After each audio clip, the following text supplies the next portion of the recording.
Trouver le bon fournisseur fiable, rapide et de qualité pour sa première boutique en dropshipping sur Shopify peut être extrêmement compliqué avec toutes les étapes qu'il y a à assimiler. Mais une fois que vous aurez votre fournisseur de confiance, vous le garderez très certainement pour l'entièreté de votre carrière en dropshipping. Peu importe à quel point ton contenu peut devenir super viral, à quel point tes publicités peuvent bien marcher, soient bien ciblées, si tu n'as pas un bon fournisseur, aucun de tes produits ne pourra être envoyé et donc aucun de tes clients ne pourra recevoir son produit. C'est un élément extrêmement important du dropshipping et si tu ne le maîtrises pas correctement, ça va te causer de gros problèmes. Des motels liés au SAV, des problèmes d'expédition, de remboursement, de qualité ou même d'avis négatifs pour votre site web.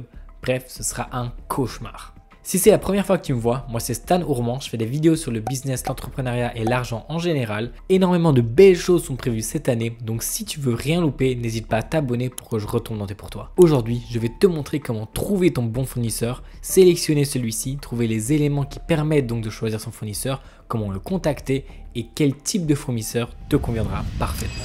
Et tout ça, je vais le détailler en 6 éléments clés à rechercher absolument. Et en premier lieu, la communication. Si ton fournisseur n'a pas une communication correcte avec toi, ça va être extrêmement compliqué d'en faire un fournisseur fiable. Et c'est très souvent le problème avec AliExpress ou Alibaba, c'est que tu n'as quasi aucun contact avec ton fournisseur. Ceux-ci ne parlent très certainement pas le français ou l'anglais.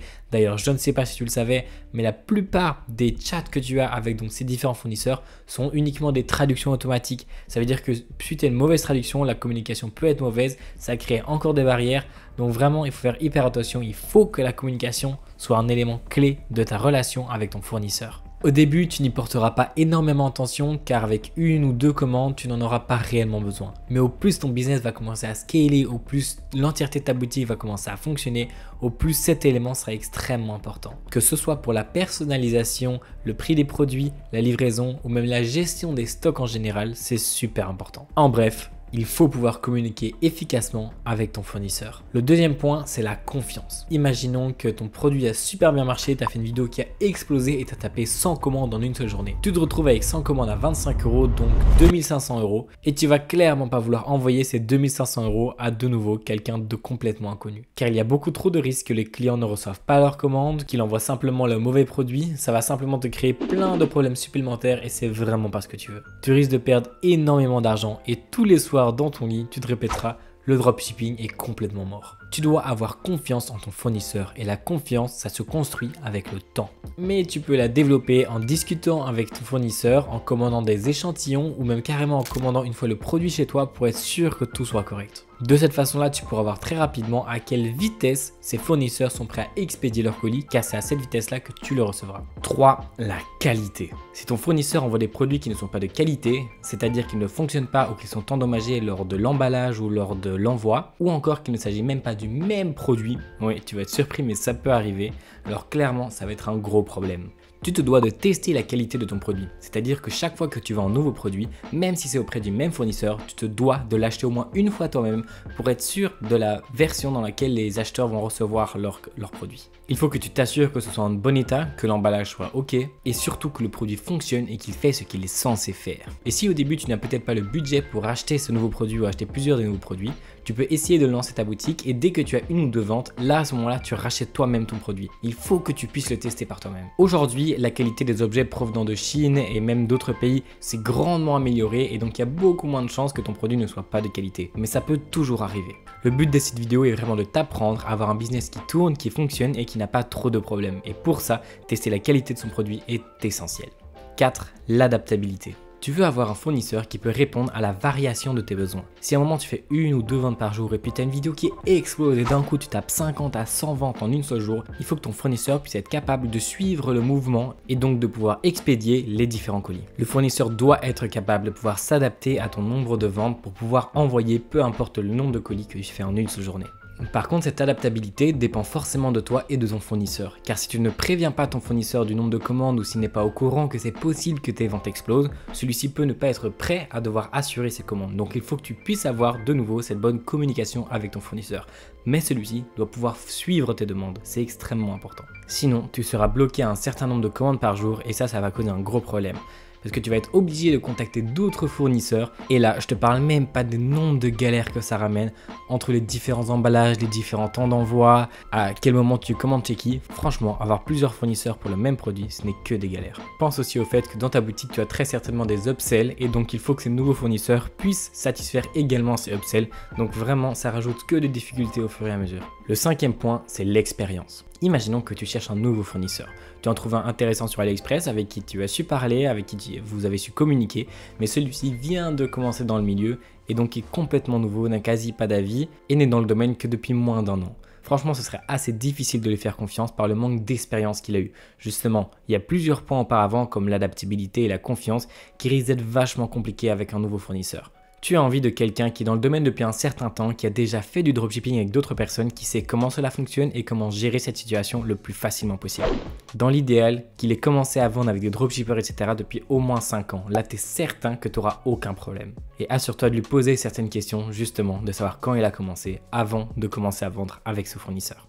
Le point 6 et le dernier point, c'est le partenariat. Tu n'as pas forcément envie d'avoir uniquement un fournisseur qui te vend ton produit et c'est tout. Ce que toi tu veux, c'est un partenariat avec ce fournisseur. Tu aimerais que ce fournisseur puisse t'aider à augmenter ta boutique en te proposant des nouveaux produits qui fonctionnent peut-être avec ses autres clients ou bien en te faisant des remises sur le nombre de ventes que tu fais. Le but est clairement pas d'avoir un fournisseur qui essaie de grappiller le moindre centime chez toi, mais celui qui essaie de créer un partenariat avec toi sur le long terme pour que vous puissiez ensemble grandir. Vous voulez travailler et construire une entreprise ensemble, car clairement, au plus tu grandis, au plus lui grandira, au plus vous grandirez ensemble. Et si ton fournisseur ne comprend même pas cela, qu'il ne veut pas t'aider avec de l'emballage personnalisé ou qu'il ne veut pas t'aider avec le nombre de colis à envoyer, alors ce n'est probablement pas le bon fournisseur. Tu as envie de construire une entreprise durable sur le long terme. Tu n'as pas envie de créer un produit, le vendre pendant 2 semaines, faire 2000 €, te dire c'est bon, j'ai réussi, je peux quitter mon job. Tu quittes ton job et là tu te rends compte qu'en fait c'était purement de la chance. Donc ce que tu veux, c'est de créer une marque, un produit qui va se vendre sur le long terme et qui va te créer des revenus sur le long terme. Et c'est ça que j'essaie de vous expliquer. Tout cela sont les 6 piliers à rechercher pour avoir un fournisseur de qualité. Mais analysons maintenant les différents types de fournisseurs et donc celui sur lesquels vous devriez focaliser votre recherche. Car il y a 3 types de fournisseurs principaux qui vous permettront donc de choisir le type de fournisseur que vous devez prendre pour votre produit et dans votre cas précis.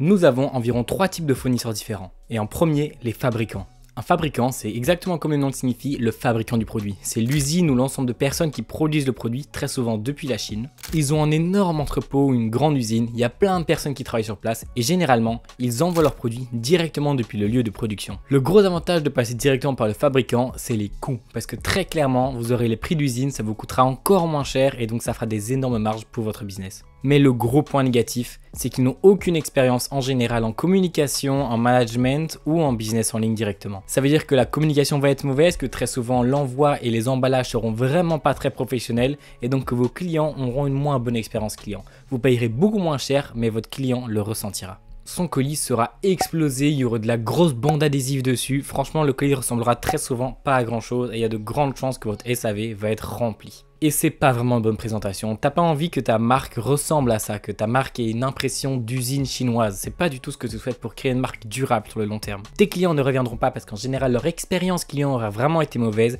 et en plus ils ont des délais d'expédition carrément jusqu'à 20, 30 voire 45 jours avant que le client reçoive son produit. C'est abusé. Travailler directement avec le fabricant peut être une bonne idée pour avoir des stocks, mais surtout je le conseille vraiment pas pour l'expédier directement vers le client. Le deuxième type de fournisseurs sont les transitaires ou les agents. C'est clairement la forme la plus répandue et ce que la plupart des personnes utilisent pour leur boutique en ligne. Vous vous mettez en contact avec un agent qui lui travaille directement avec les fabricants et les usines. Cet agent communiquera donc avec les usines pour avoir les prix les plus bas possibles et avoir des stocks chez lui directement. Et lui ensuite, quand tu auras des commandes, va envoyer directement tes commandes avec un bon packaging, avec un bon temps de livraison et car lui a toute l'expérience autour de la communication et du business en ligne que l'entreprise ou l'usine n'a pas. Il pourra donc faire de l'étiquetage personnalisé, personnaliser ton produit avec par exemple de l'impression laser ou n'importe quoi, tout ce que tu souhaiteras, l'agent pourra le faire. Et c'est franchement une très bonne solution. C'est celle que j'utilise personnellement, celle que j'ai utilisée personnellement, car l'agent fera directement le lien entre l'usine et toi-même. Lui-même est très souvent chinois ou asiatique ou a des contacts directement dans ces sens-là, ce qui lui permet d'avoir les contacts directs avec les usines et les fournisseurs et donc d'avoir peut-être des meilleurs rabais encore que ce que tu aurais pu avoir toi-même en passant directement par les usines. Je sais très bien que ça rajoute une étape à la chaîne d'approvisionnement et donc que tes marges pourraient être légèrement plus faibles, mais franchement ça en vaut largement le coup, ne serait-ce que pour l'expérience client qu'il pourrait y avoir derrière. Tu pourras beaucoup plus facilement communiquer avec ton agent, tu pourras lui signifier quand tu aurais potentiellement de plus grands nombres de commandes et lui pourra bien mieux s'adapter à ton rythme. Il faut savoir qu'un agent c'est extrêmement large comme système. Il y a les agents personnels, ce qui est généralement nécessaire quand tu commences à faire une grande boutique, tu commences à faire des très grands chiffres et donc ta propre marque. Mais sinon il existe pas mal de sites internet très connus qui regroupent pas mal d'agents et qui permettent donc d'avoir des bons temps de livraison, des emballages de qualité, tout en faisant en sorte que ce soit facile pour toi.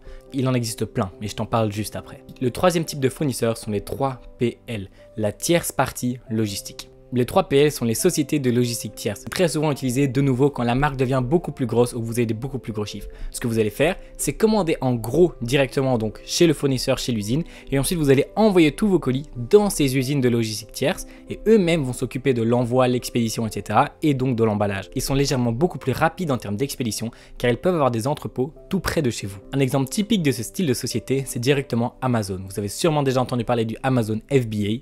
Donc c'est le fait d'envoyer des produits à Amazon et eux-mêmes s'occuperont dans l'envoi. C'est exactement ce système-là qui est le 3PL. Et il existe donc des sociétés qui vous permettent d'envoyer vos propres colis et que ensuite l'expédient peu importe l'endroit d'où vient la commande. Ça va te permettre d'avoir des produits et des emballages extrêmement personnalisés, que tous les produits passent d'abord par toi, que tu vois les produits et donc que tu puisses t'assurer de la qualité de ceux-ci. Mais ça te coûtera évidemment plus cher car il y aura la location de l'endroit de stockage de tes colis. Et ça a quand même un certain coût. Et évidemment la logistique de ceux-ci pour que eux-mêmes puissent envoyer tes colis.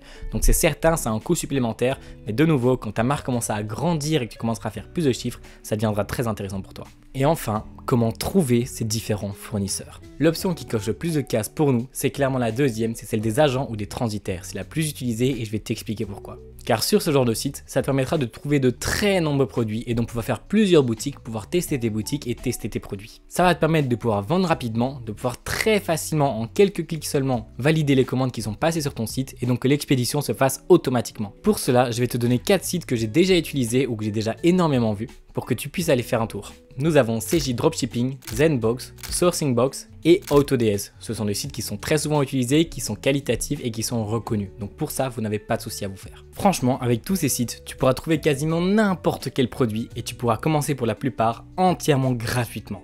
Et surtout, l'avantage que je trouve le plus important pour ce genre de site, c'est que tu peux commencer autant avec une commande par jour ou une commande par semaine et ça peut exploser jusqu'à 100 commandes par jour, tu n'auras aucun problème avec ces sites-là. Tout est super simple et intuitif au point que tu peux carrément tout faire en un seul clic, peu importe le nombre de commandes. Tout se fait vraiment en un clic après la configuration du site. Et si tu aurais besoin d'un tuto pour que je t'explique comment lier ces plateformes à ton site internet, je peux te le montrer sans problème, n'hésite pas à me le demander en commentaire et je ferai une vidéo là-dessus. Et si tu ne fais pas vraiment confiance en ce genre de site et que tu préfères tout faire par toi-même, n'hésite pas à passer directement sur AliExpress pour pouvoir donc choisir ton produit. Mais à ce moment-là, chaque fois qu'une commande rentrera, tu devras rentrer toutes les informations de ton client à nouveau sur AliExpress et faire en sorte que cela puisse être envoyé directement. Tu n'auras de nouveau pas de colis personnalisé, c'est impossible de faire ça avec AliExpress. L'autre solution est donc de passer par Alibaba, mais Alibaba, il faut généralement commander en plus grande quantité, faire arriver tout chez toi, donc les stocker chez toi et ensuite les envoyer. C'est une autre possibilité évidemment. Et tout ça, ça va clairement prendre du temps. Tu pourrais passer par 10, 15, 20, voire 50 fournisseurs avant de trouver celui qui te convient. Mais bon, c'est possible. Une fois que tu as trouvé le fournisseur qui te conviendrait, que ce soit sur une des plateformes comme CJ Dropshipping ou sur AliExpress, tu vas directement regarder combien de commandes a déjà envoyé ce fournisseur. Ensuite, tu vas regarder quels sont ses avis sur ces différents sites. Évidemment, regarder le prix et le délai d'expédition.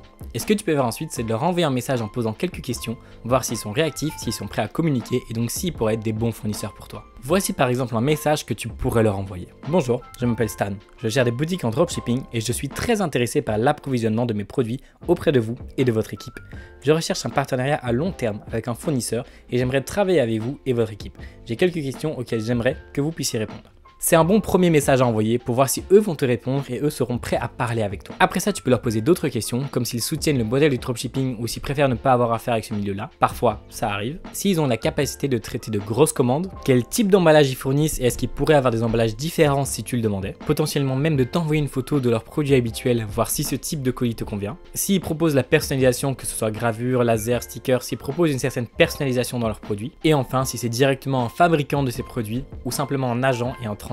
Tu vas très certainement devoir envoyer ce type de message à énormément de fournisseurs avant d'avoir quelqu'un qui te réponde correctement et qui te plaise. Et la plupart ne te répondront même pas. Mais ceux-là, tu ne souhaites pas les avoir car s'il y a un problème, tu ne pourras jamais communiquer avec eux. Tu as envie de quelqu'un qui puisse communiquer avec toi, te comprendre et t'expliquer différentes choses. Même si ça va prendre 10, 20 à 30 fournisseurs avant de trouver le bon, c'est vraiment important. Et espérons qu'à ce moment-là, un fournisseur t'ait plu et que tu puisses passer à l'étape suivante. L'étape suivante est évidente, on en a déjà parlé plus tôt, c'est de commander un échantillon. C'est assez important, ça te permet directement de voir le colis qui arrive chez toi, l'emballage dans lequel il est envoyé, la qualité du produit et le délai de livraison. Franchement, c'est vraiment assez important et ça te permet ensuite de pouvoir te positionner à la place du client et voir ce que lui aurait envie d'améliorer. Une fois que ça c'est fait, tu peux directement passer commande ou encore mieux, t'essayes de passer en hors ligne avec le fournisseur. Peut-être prendre son numéro WhatsApp, communiquer via WhatsApp et plus via l'application pour avoir un vrai lien qui se crée entre vous et une relation amicale qui améliorerait encore plus votre business à tous les deux. C'est de nouveau plus compliqué via AliExpress ou quoi car ils reçoivent beaucoup de messages et pour trouver un bon fournisseur dessus ça risque d'être compliqué, mais tu as besoin de t'assurer que tu aies des bons fournisseurs